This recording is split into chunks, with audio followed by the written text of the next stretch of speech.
Bule Prancis yang ditangkap di Canggu ternyata investor, diduga jadi pengedar narkoba.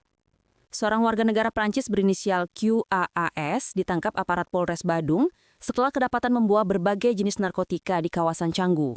Pria yang disebut-sebut sebagai seorang investor ini ternyata berperan sebagai pengedar dan bahkan sempat melakukan perlawanan saat diamankan. QAAS mencoba kabur ketika dihentikan petugas dan bahkan menendang seorang panit reskrim Polsek Kuta Utara. Aksi tersebut sontak membuat situasi lalu lintas di area Batu Bolang sempat macet dan menarik perhatian warga.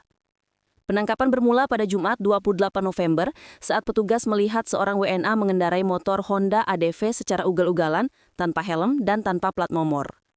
Ketika hendak diperiksa, QAAS justru menolak dan tancap gas hingga hampir mencelakai petugas.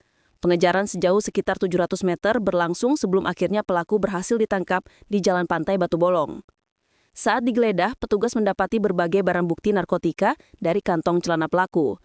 Tidak berhenti di situ, petugas kemudian menggeledah villa tempat QAAS menginap di Desa Cemagi, Mengui. Pelaku mengaku mendapatkan seluruh narkotika tersebut dari seorang wanita yang diduga WNA Australia yang ditemuinya di Canggu sekitar 10 bulan lalu. Wanita itu disebut memberikan narkotika sebelum pergi ke luar negeri. Atas perbuatannya, QAAS terancam hukuman minimal 4 tahun dan maksimal 12 tahun penjara dengan denda mulai dari 800 juta rupiah hingga 8 miliar rupiah.